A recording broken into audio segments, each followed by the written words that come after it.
Hello everyone, my name is Mallory and welcome back. The process of getting the Canadian CPA can be an overwhelming journey. With multiple pathways to consider and exams to navigate, it's often difficult to know exactly where to start.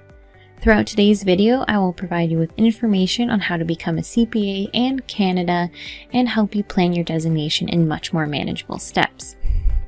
To obtain your CPA designation, there are 4 major steps, and we will refer to these as the 4 E's.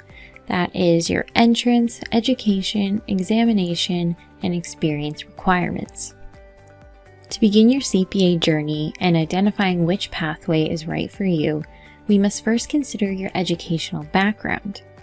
If you have a Canadian degree in a subject other than accounting, you will be required to begin your CPA journey through the CPA preparatory courses, formerly known as CPA PEP. PEP will help you gain the necessary accounting technical knowledge, and after you've completed the required credit hours, you can then proceed into CPA PEP. If you have obtained a CPA undergraduate degree in accounting, you will meet the necessary subject area coverage to enter directly into CPA PEP. And PEP is designed to further develop your technical depth in specific accounting subject areas. If you have a Master's of Management and Professional Accounting, it will allow you to enter directly into the last module of PEP, which is Capstone 2, and onto the common final exam directly. Most MMP programs are offered in 1 or 2 year terms when usually attended full-time. Similarly, if you have any international credentials such as an international CA, you will be provided streamlined programs to help you obtain your education and examination requirements. There are bridging pathways that are offered to take you right into the last modules, which are Capstone 1 and 2, and on to the CFE directly as well. In my own experience, I did complete a Bachelor of Commerce in Accounting and was able to go directly into PEP and start with the Core 1 exam. I felt my undergrad degree really gave me good knowledge and that Core 1 didn't bring up too many new concepts for me. The educational requirements begin at the CPA PEP program. PEP is designed around technical topics and focuses on the depth of knowledge. Now there are 6 PEP modules and you will have to start with Core 1. The purpose of these modules are to build the foundation for and refine your technical understanding, introduce you to case writing responses, and to further develop your studying habits. To complete the CPA certification program, you will be assessed on your knowledge and skills in key competency areas. These competencies are summarized in the CPA Canada competency map. Now there are 6 technical competencies and 5 enabling competencies on screen here that you will be monitored throughout the CPA process. In both PREP and PEP, you will participate in modules with weekly assignments in the structure of formatted objective questions and short cases. At the end of each module, you must successfully complete the module exam to be admitted into the next one. After completing core and elective courses in PEP, you will enroll in Capstone 1, which includes presentations and an 8-week team-based assignment in the form of an integrated business case. This will help you prepare for day 1 of the common final exam, and after Capstone 1 you will begin the Capstone 2 module, which is designed to refine your case writing responses and lead you directly into the CFE itself. And Capstone 2 to me felt even less like a module and more like extra study preparation, as the cases and marking really provided me with the understanding I needed to pass the CFE. Lastly, speaking of the CFE, this is a 3-day exam that evaluates your depth and breadth of all competency development. To pass the CFE, you must pass all 3 days. Day 1 will be marked separately, and Day 2 and Day 3 will be assessed as a separate entity combined.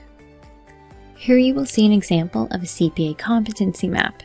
This one is for financial reporting and outlines for each module, PEP onwards, ranking of specific subject matter, A being highly testable and C being less likely to be tested. My advice is to actively review this throughout your studying so you can ensure you are focusing your time on high priority items and ensuring you learn materials beyond that is provided in cases. The last critical piece to achieving your CPA designation is your practical experience requirements. You will need to capture your professional experience in the online practical experience reporting tool known as PERT. This should be done simultaneously as you go through the stages of PEP onwards. And for me personally, I registered within PERT as soon as I was able to register for PEP to ensure that I was wasting no time in completing my experience hours. Now, CPA requires a minimum of 30 months or 24 months in Quebec of paid employment experience, with the allowance of up to 12 months from prior work experience. The purpose is to demonstrate your professional knowledge and also how you uphold the CPA way and your values and ethics towards various situations. Your experience must be supervised, and you must regularly record detailed reports. You must meet with your CPA mentor at least semi-annually, and your experience will be assessed by CPA Canada. Now, meeting with my CPA mentor was so valuable as I got to discuss my experience in detail, my career goals and challenges, and learn from hers as well. I personally enjoyed the conversation so much that we still meet today on a monthly basis. There are two paths for obtaining work-related experience, and they are the pre-approved route, known as PPR, and the experience verification route, known as EVR. The major difference between the two is that PPR is for programs within an employer that have already been reviewed and approved by CPA to meet the requirements. Because of this, the reporting process is more streamlined, with technical competency areas pre-populated. You will still need to fill in the required enabling competencies, and your employer will also arrange for you to be matched with a CPA mentor to monitor your progress. This matches my own experience, as I found a company that was pre-approved, and my technical competencies were mapped out for me throughout my 30 months. You can also check a list of pre-approved companies, programs on the CPA website itself. As part of the EVR stream, you will need to assess your role in meeting the CPA requirements, as you will be required to self-assess your level of technical and enabling proficiencies, and to outline specifics on your employer and the job duties that you perform. Candidates will also have to seek out their own CPA mentor. Overall, the combination of post-secondary and PrEP and PEP education, successfully passing the module exams and the CFE, and meeting your professional requirements will result in your completion of your CPA certification.